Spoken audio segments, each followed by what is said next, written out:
ਅੱਜ ਗਰਵਾਲ ਲੱਗਦਾ ਵੀਰੇ।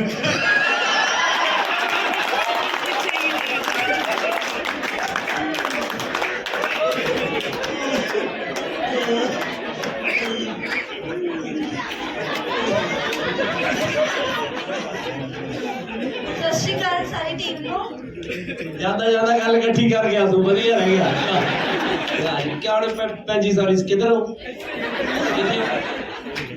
ओहो अच्छा हाँ ठीक है ठीक है हाँ जी ਸਤਿ ਸ਼੍ਰੀ पता नहीं लगा बैठे हो खड़े हो तुसी खड़े हो हाँ जी ਸਤਿ ਸ਼੍ਰੀ ਅਕਾਲ। सत श्री अकाल जी ਇੱਕ ਕੁਐਸਚਨ ਪੁੱਛਣਾ ਹੈ ਤੁਹਾਤੋਂ ਗਿੱਪੀ ਸਰ। ਜਿਵੇਂ ਤੁਸੀਂ ਸਾਡੇ ਫੇਵਰੇਟ ਐਕਟਰ ਹੋ, ਤੁਹਾਡਾ ਫੇਵਰੇਟ ਐਕਟਰ ਕੌਣ ਹੈ? जसविंदर सिंह भल्ला